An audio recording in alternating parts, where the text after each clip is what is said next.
Welcome to Digication Scholars Conversations. I'm your host, Jeff Yan. In this episode, you will hear part one of my conversation with Eddie Watson from American Association of Colleges and Universities. More links and information about today's conversation can be found on Digication's Twitter, Facebook, and Instagram. Full episodes of Digication Scholars Conversations can be found on YouTube or your favorite podcast app. Welcome to Digication Scholars Conversations. I'm your host, Jeff Yan. My guest today is Eddie Watson from Association of American Colleges and Universities, AAC&U. Eddie is the Chief Information Officer and Associate Vice President for Curricular and Pedagogical Innovation. Geez, you got a really long title there, Eddie. Welcome. Glad to be here. Thanks for inviting me. So, Eddie, you have so many accomplishments. I can't possibly really, if I have to read them all out, it will just take too long. But I wanted to just, I had a, I have there are a few things that you've done that I know are really notable for people who don't know you already. Um, First of all, at AAC, and you direct a number of institutes. Beyond all the other things that you do as the CIO and the VP of so many things, I feel like there are a few institutes that you've done that I feel like have really great impact to educators all around, and which I'd love to learn more about. And then you also are an author of two books, um, Teaching Naked Techniques, which is always a great conversation starter, a practical guide to designing better classes, and playing to learn with reacting to the past, research on high impact and active learning practices. Um, and you started the International Journal of ePortfolio, something we got to talk about later, I think. Uh, and involved in so many projects, so many associations, organizations. You sit on boards, you do all these things. I really feel like that of all the people that I talk to, I'm just having a hard time trying to figure out where to start. So here's where I'm going to start. I'm going to ask you, what were you like as a kid? Man, um, should ask my mom. I was a pretty hyper kid. I was a bit of a class clown. Pretty high energy kid. Loved to laugh. Yes, that's probably a descriptor of me. I mean, I was a first generation college student, so I grew up in rural Virginia. There are lots of photographs of me little being barefoot playing with pigs and things like that. So what was I like as a kid? Wow, that's a great question. It's hard to note be outside of oneself and reflect back on what you were. But I've heard a lot of stories about what I was like. I remember one of our neighbors. I have a brother and a sister, my brother Joe and my sister Lynn. And I remember one of my neighbors said, "Well, you've got a son and you've got a daughter and you've got an Eddie." So that I was, I guess, a bit unique and high energy and out there a bit as a youth. I got to tell you that for the first, I think you and I met probably over a decade ago at this point, right? For sure. And when I first met you, though, I was like, oh, he's like super together. Like this, I'm not saying that you're not together now, but I was like, he's like this really professional because you always were like in a panel or keynoting or something. You were pretty serious and very professional, very well done. You're very knowledgeable. You know what you're doing and well spoken and it was really after many years knowing you that I saw this class clown side of you, which you're now describing.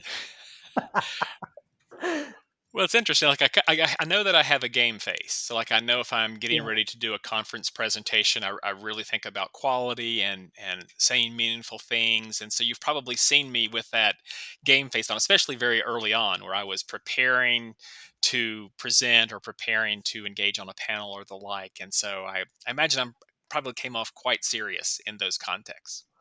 Yeah, yeah. And I've got to say, as I know you more over the years, it's just really fabulous to see, the playful side of you. And I'm glad that everyone now get to see this as well. Is that a good thing? Is this is not gonna cause any problems for you? Is it? It's I too don't late. think so. I It's think too it's late. probably a good thing so that I've people see me as being a little less stoic and a little bit with a little bit more flexibility and humor. That's probably a good thing. A little bit more flexibility.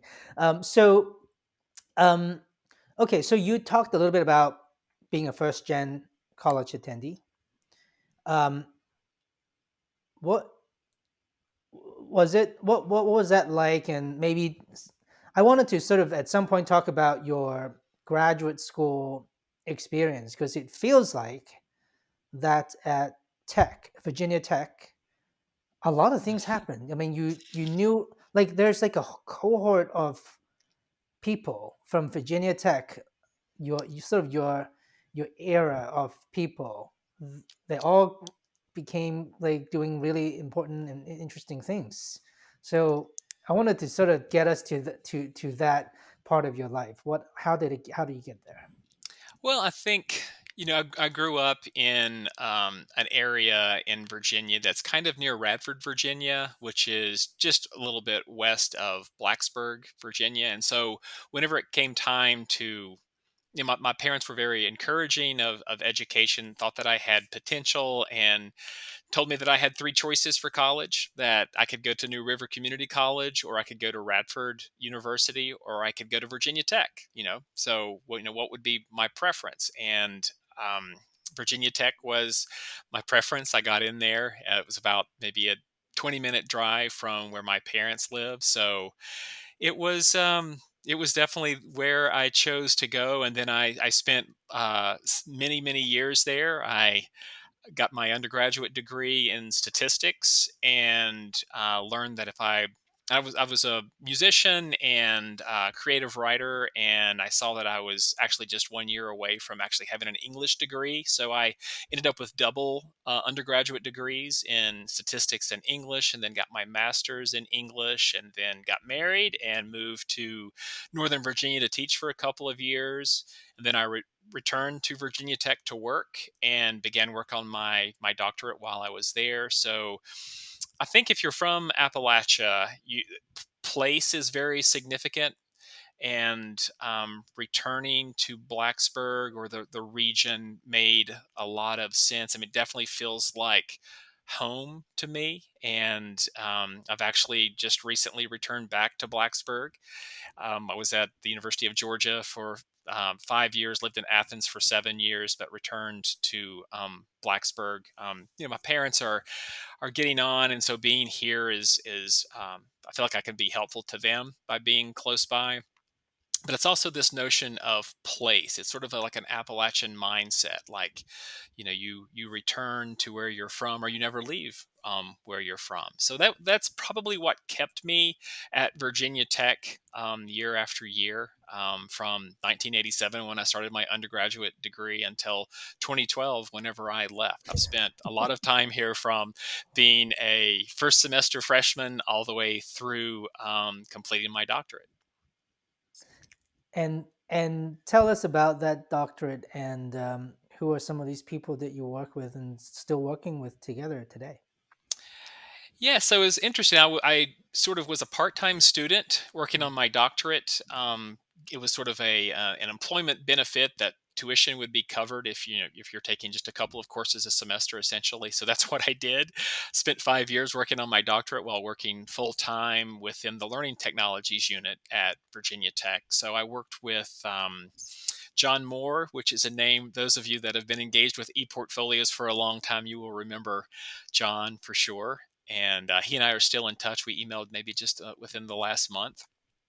And Tom Head was sort of his co-conspirator, so I learned a lot from working with those two. And Ed Schwartz was within that unit as well. So professionally, I was kind of doing the work of the doctorate in the real world while also engaging in coursework, and a great set of students that I worked with. In fact, emailing with one of my peers from that doctoral program just earlier this morning, Miriam Larson.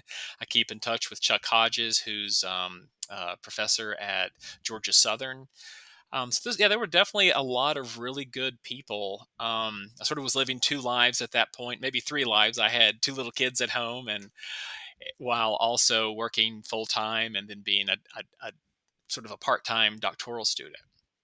So, what was it about that program? Were there some magic sauce, or were there some sort of philosophy, or were there someone who influenced you all to be that way?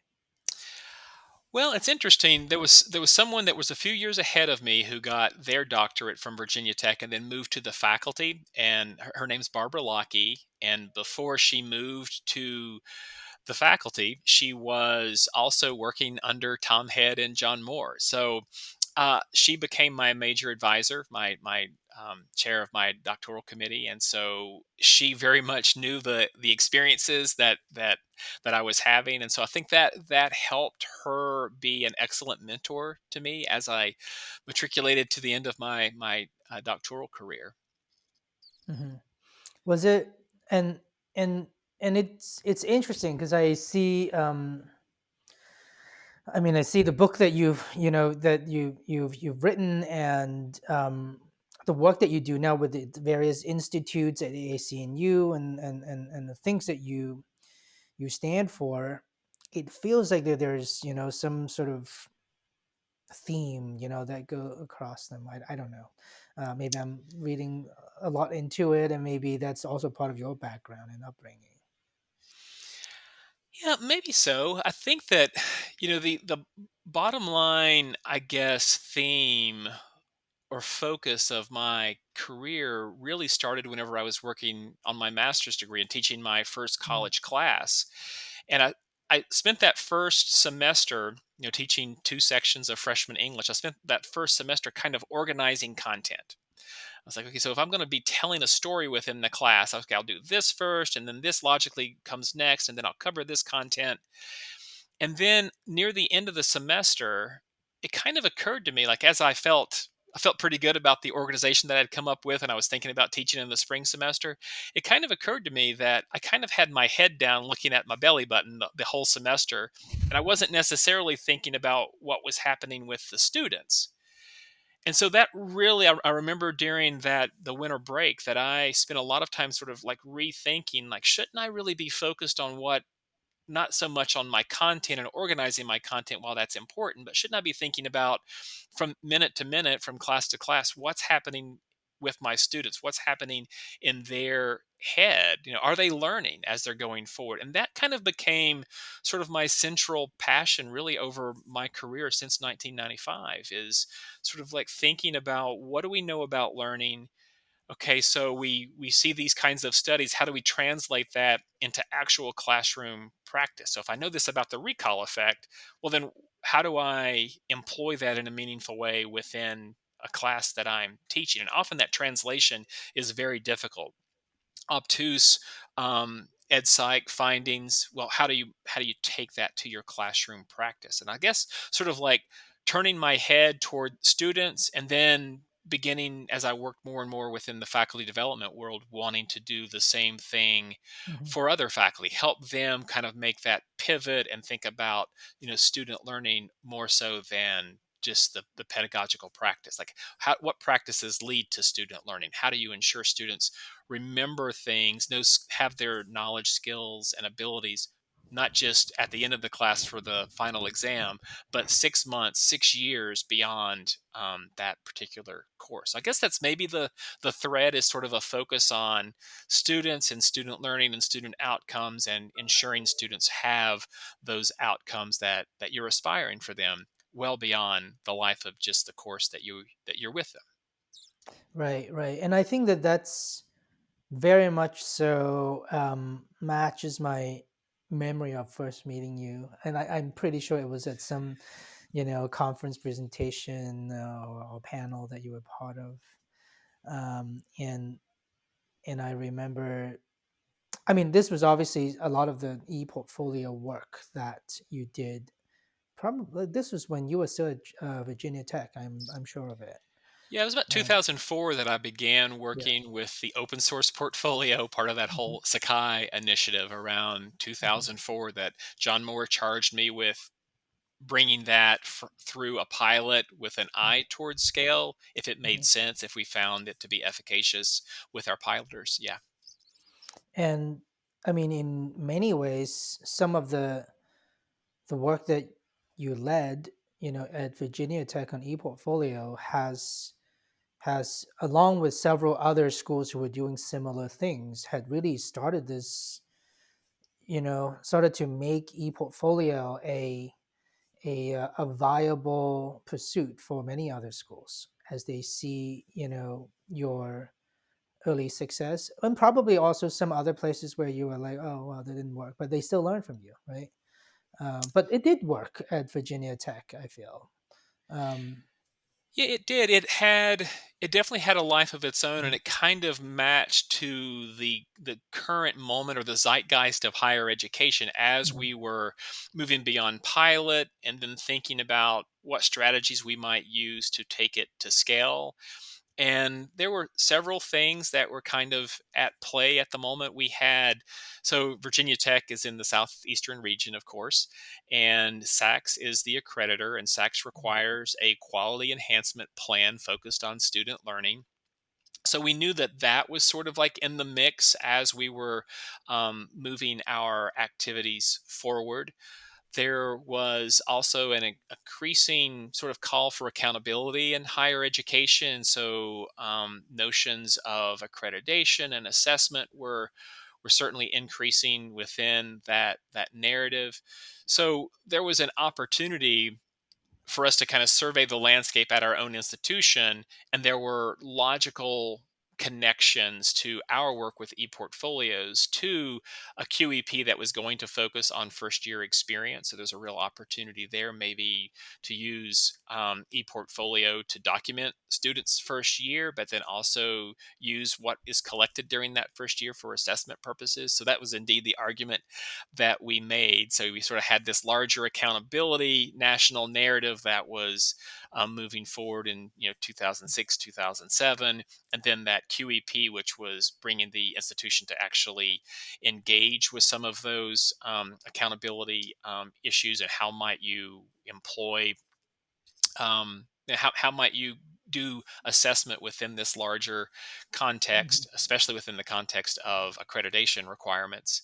So we I think we got a little bit lucky in that things were aligning for us, mhm, but then we were also diligent. We were looking on at the landscape and trying to find where we might map. And so that did enable us to bring e-portfolios from sort of boutique within disciplines that you would anticipate would be interested in e-portfolio. We were able to move beyond that and actually then instantiate it as a cornerstone element of our quality enhancement plan for SACS. mhm. And let me ask you something that, you know, um, so as someone who's been doing this for a while, right? And QEP, the quality enhancement plan, and making your higher education experience that you provided for the students, to be something measurable, something, you want to make yourselves accountable. How would you, now that you've seen that at Virginia Tech, you've been involved probably at Georgia Tech, I'm sorry, at University of Georgia, and now at AAC&U for the last many years. You also work with many schools and looking at it at a more sort of at least national, if not even somewhat global basis. Um, how do you think higher education has done in terms of making ourselves accountable for what we say we teach? Well, I think that assessment isn't necessarily easy. Mhm, And there's sort of two general schools of thought, though that's sort of a false dichotomy. But one is that well, we employ standardized tests for assessment Right. versus looking at authentic assessment. And authentic assessment is, it requires, I think, more diligence. There's more work associated with it, where you have to collect student work, and then Yep. you have to go through processes of finding faculty or scorers to engage in assessing that student work, and then the sort of like norming activities to sort of train faculty to do that work well.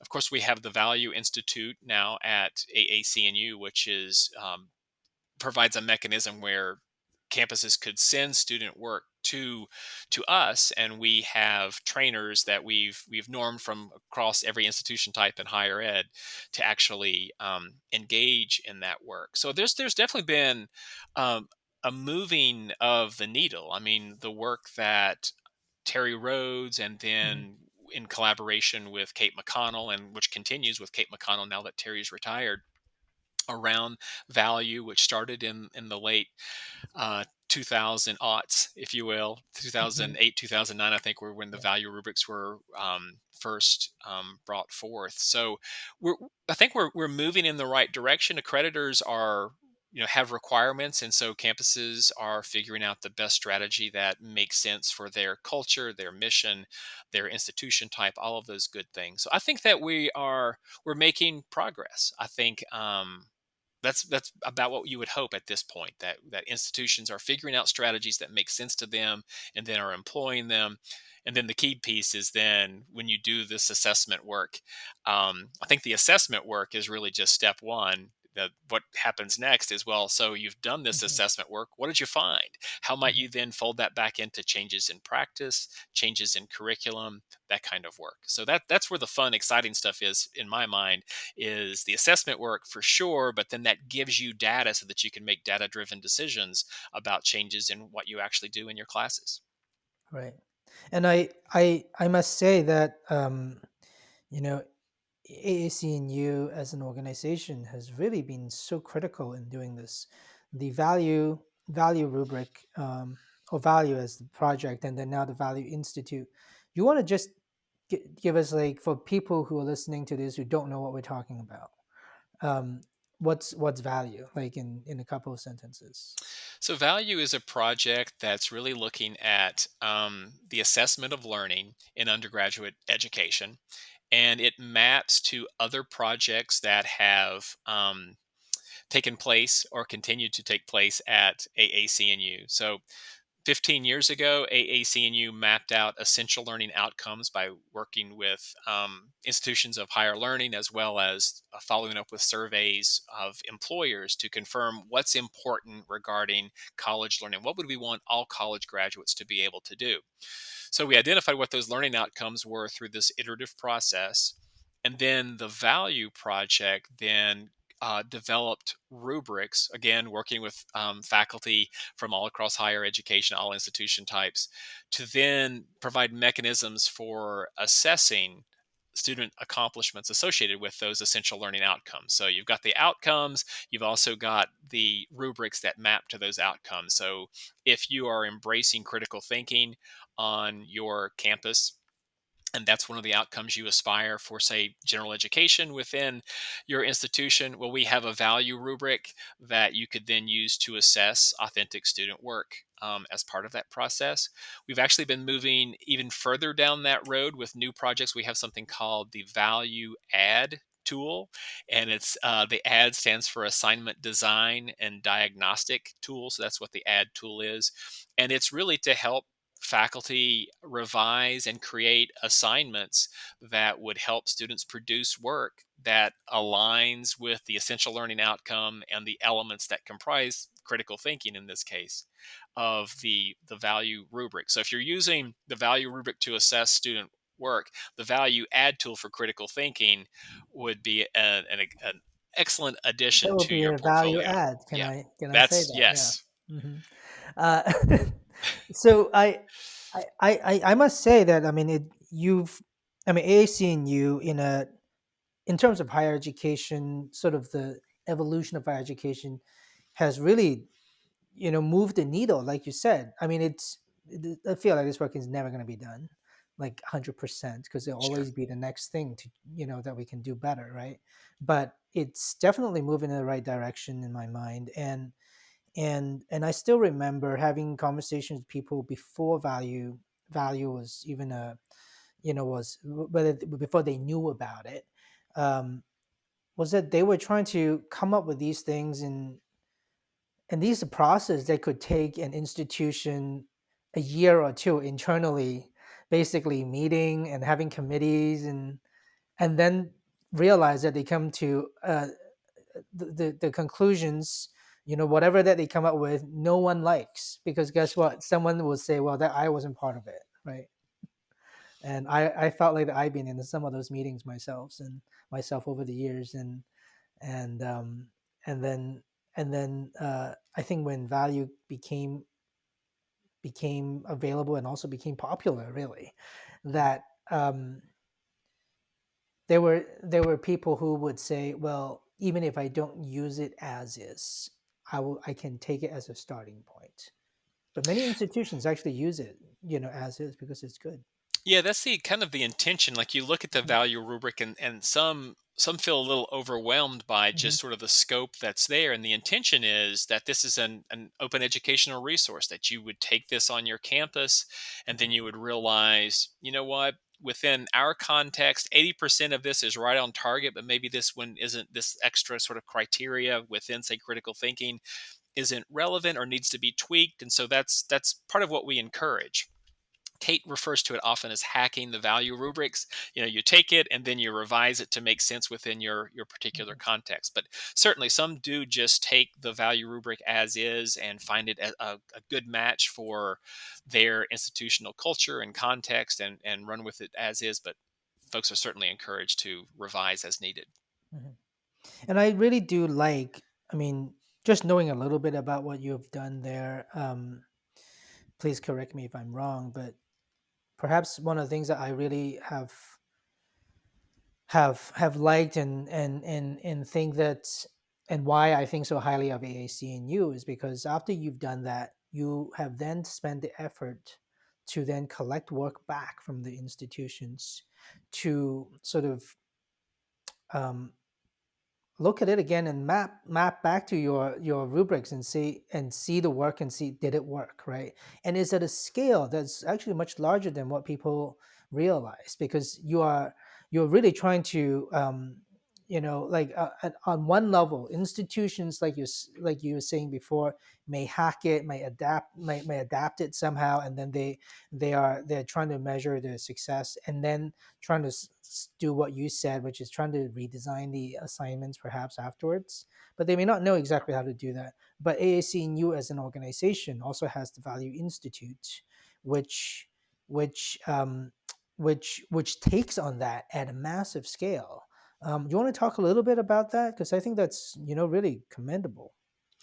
Well, I think there's a few sort of statistics regarding the value rubrics. I don't know the numbers as of this moment, but I know that we have exceeded over 600,000 downloads of the value rubric. So there's some sense of them being fairly pervasive across higher education, being free resources. They Mhm, may some may just use them to help think through some aspect of, say, a given assignment, and some are using them all the way through, like gen ed assessment. So we know that they're having a bit of influence in our Value Institute, and we have a little bit of dissonance regarding language within AAC&U at the moment, and we're actually going to rebrand the Value Institute in the coming weeks, because we have other institutes like our Institute on General Education and Assessment. That an institute that a team from a campus would come and work on, say, an action plan to bring about reform within gen ed work, maybe to change assessment practices. So we've got those institutes. We have multiple institutes where it's really about campus teams coming together to plan.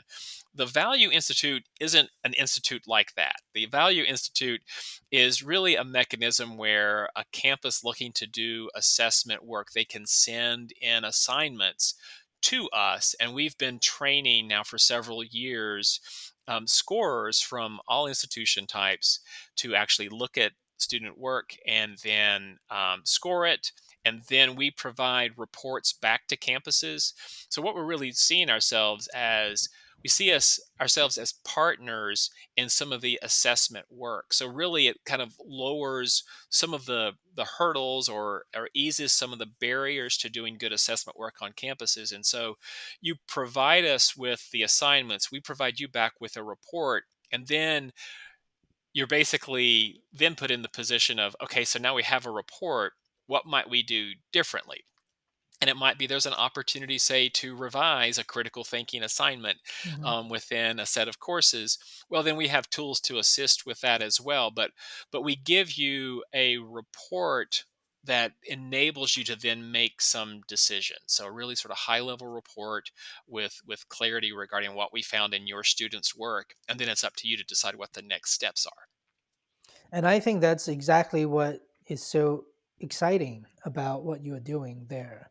Because in my mind, without that, it's easy for your the community whom you work with every day and you're having lunch with all the time, and that you meet with every month at faculty meeting, to start to just agree with each other without being critical, without being rigorous, without you know sort of in a way letting that closeness blind you from the actual accountability piece. And I think the ability to for institutions to say, hey, you know what, I'd like to get someone outside who is not going to look at this student's work because of their relationship with the student, is because have been trained very critically to look at something that says, does this look like something that's we would consider critical thinking, right? And being able to provide that feedback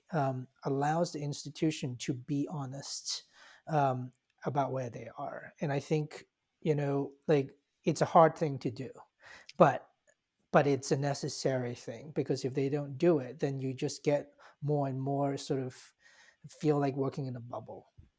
Right. Yeah. And so the reviews are done, though all of the work is blind. So, our Hmm. reviewers don't know which institutions they're from. Hmm. And the report really requires the context of the campus. So if student work is drawn, say, from a second semester freshman level course, you wouldn't necessarily expect the students to be, performing at a gangbuster level. On your own campus, it might make sense that you would expect them to maybe Hmm. be at a mid level, or maybe even a little bit lower, just because it's a freshman level course.